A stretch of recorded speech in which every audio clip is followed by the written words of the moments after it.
प्रसार भारती अभिलेखागार की प्रस्तुति सदाबहार सुनहरे दौर का अनमोल खजाना।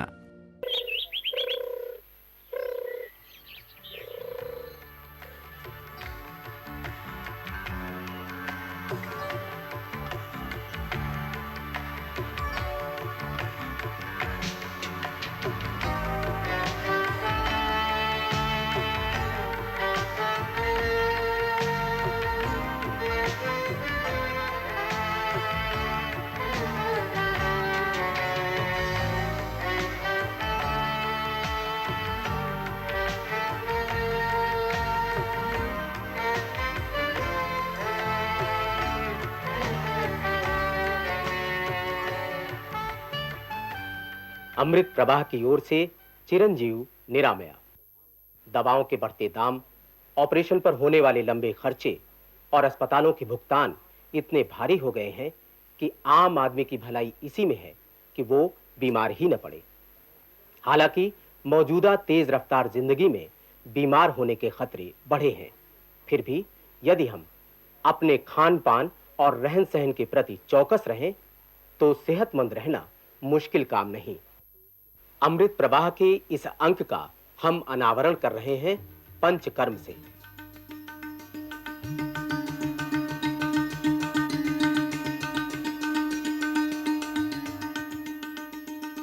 आधुनिक युग में पंचकर्म चिकित्सा आयुर्वेद की अत्यधिक प्रभावशाली और कारगर चिकित्सा है, जो मानव तन और मन दोनों को ही असाध्य बीमारियों की पकड़ से मुक्त कराती है। यही नहीं, शरीर सौंदर्य को भी ये निखारती है।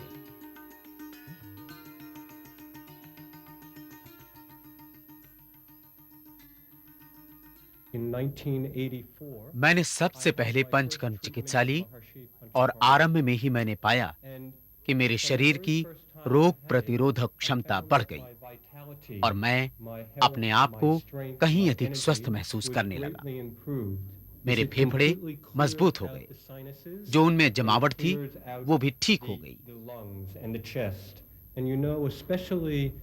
आज के युग में वायु प्रदूषण से फेफड़े ज्यादातर प्रभावित होते हैं और नजला की बीमारी बढ़ जाती है।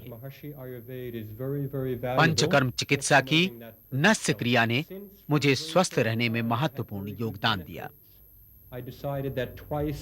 मुझे शुरू से ही अच्छा फायदा मिल गया था, इसलिए मैंने ये निश्चित कर लिया कि साल में कम से कम 2 बार पंचकर्म चिकित्सा जरूर लूंगा, ताकि बीमारियां आने ही न पाएं।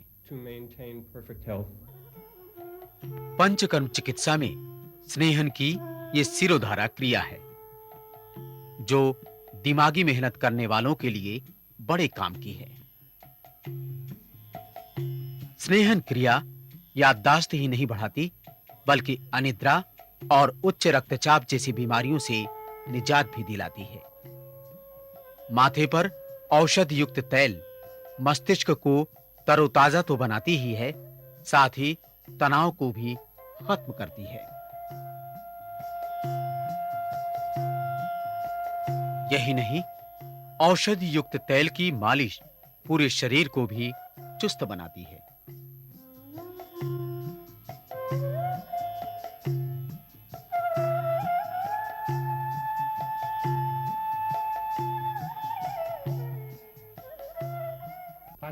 अमेरिका में पंचकर्म चिकित्सा मैं कई बार करवा चुका हूं। मैं आयुर्वेद की इस अद्भुत चिकित्सा को बेहद पसंद करता हूं।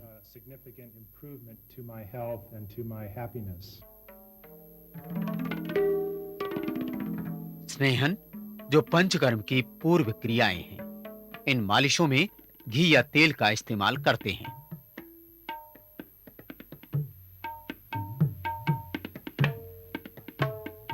सीधी मालिश, जिसे अभ्यंग कहते हैं, दुबले को मोटा, और उल्टी मालिश, जिसे उद्वर्तन कहते हैं, मोटे को छरहरा बनाने में सहायक होती है।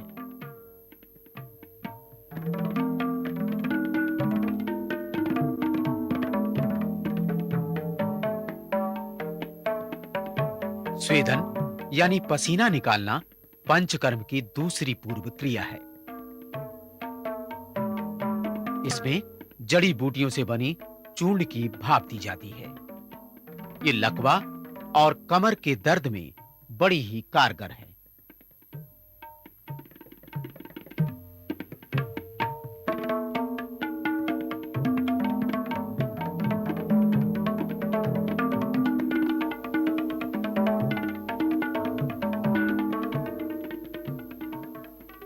दोषों की जो विषमता है वही रोग है, और जो दोषों की सामता है वो निरोग है।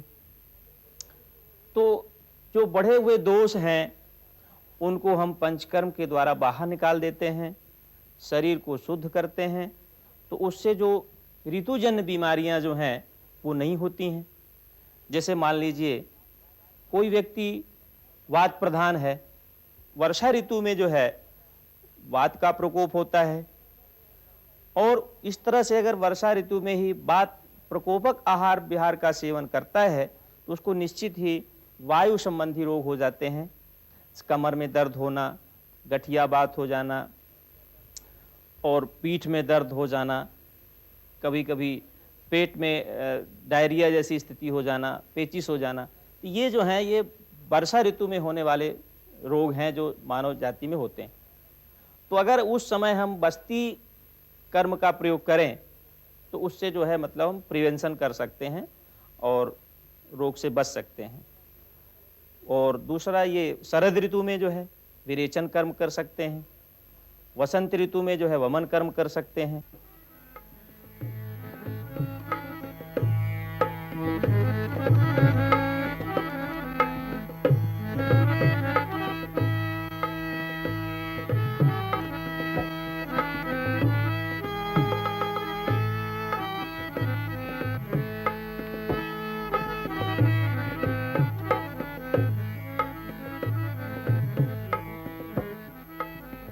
शिरोबस्ती का जो प्रयोग है खासकर माइग्रेन है, इसको अर्धांगवात कहते हैं, और पुराना सिरासूल हो और बाल जो है वो झड़ने लगे हों, स्टिफनेस, बैक नेक में जो स्टिफनेस रहता है जिसको आजकल स्पॉन्डिलाइटिस कहते हैं, दर्द वर्द रहता है, तो इस तरह से उसमें जो है शिरोबस्ती का प्रयोग अच्छा होता है। तो ये प्रिवेंशन के लिए बड़ा महत्वपूर्ण ज्ञान है अपना पंचकर्म।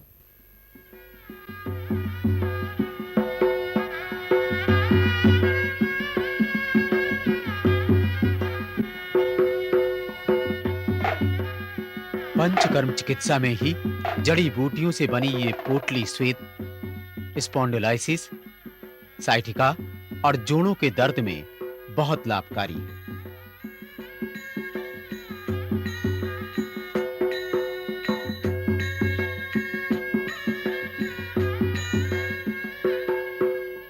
बस्ती और वमन की तरह ही नस्य भी पंचकर्म का प्रधान कर्म है। सिर के शुद्धिकरण में इसका बहुत उपयोग है। ये स्वस्थ मनुष्य का मुख संस्थान तो ठीक रखती ही है, साथ ही पुराना सिर दर्द भी ठीक करती है।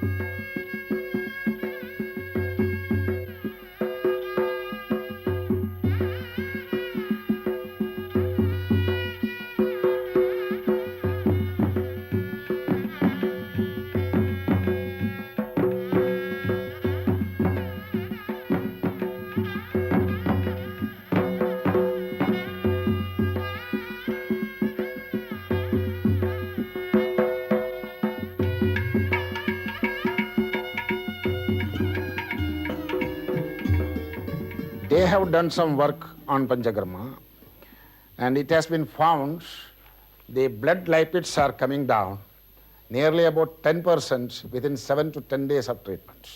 Shirodhara also has been undertaken in USA. It has been seen there is considerable improvement in EEG.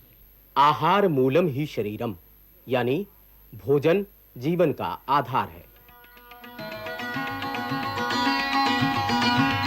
हमारे आयुर्वेद का ये एक प्रमुख लक्ष्य ही रहा है, और उसमें उनके संबंध में उन्होंने बड़ा एक विवेचन करके किया है कि घर कैसे हों, घर के समय रहें कैसे हम, उसकी स्वच्छता कैसी हो और उस स्वच्छता के अंदर में किस प्रकार से हम रहन सहन रखें, कौन सी ऋतु में किस प्रकार का खाना खाएं, कपड़ा पहने और किस प्रकार का हमारा आहार और विहार हो।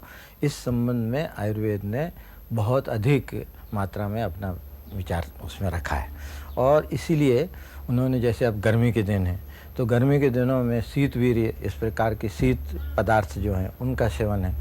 जहाँ ठंडी के दिन आते हैं तो फिर उष्ण वीर्य, इस प्रकार के पदार्थ हैं, ताकि हमारी प्रकृति को, क्योंकि ये तो प्राकृतिक चिकित्सा है, आयुर्वेद बिल्कुल विशुद्ध रूप से प्राकृतिक चिकित्सा है, इसलिए प्रकृति को प्राकृत अवस्था में रखने का काम हम अपने घरों में आहार विहार, और उसमें देखिए आप इतनी कि तुलसी है, अदरक है, उसमें नींबू है, उसमें धनिया है, जीरा है, इन सब लोगों का जो प्रयोग होता है वो हमारे इसमें विभिन्न प्रकार के जो व्याधियाँ आती है उनसे हमारा संरक्षण करती है। अब जैसे डायरिया हो गया तो उस स्थिति के अंदर में डायरिया हो ही नहीं, तो हमारे यहाँ पर जो नमक का, इन मसालों का, इनका विवरण दिया है। पथ्य सति गदार्थस्य किमौषध निसेवनी, यदि मनुष्य पथ्यपूर्वक रहे तो उसके लिए औषधि सेवन की आवश्यकता ही नहीं पड़ती, क्योंकि वो रोगी ही नहीं होगा। और पथ्य असति गदार्थस्य किमौषध निसेवनी, यदि कोई पथ्यपूर्वक न रहे तब भी उसको औषधि की नहीं होती, इसलिए कि उसको वो औषधियाँ लाभ नहीं करेगी जब वो पथ्यपूर्वक नहीं रहेगा। विभिन्न प्रकार की इनकी चीज़ों की आवश्यकता ही तब पड़ती है जब हम अपने पेट के साथ अन्याय करते हैं, और इसलिए हमारे यहाँ वहाँ कहा है कि इस पेट को धर्मशाला मत बनाओ, इसको घर समझो। और अगर उसमें हमने उस प्रकार से आहार रखा तो निश्चित रूप से हम बीमार नहीं पड़ेंगे। इस बार अनुसंधान में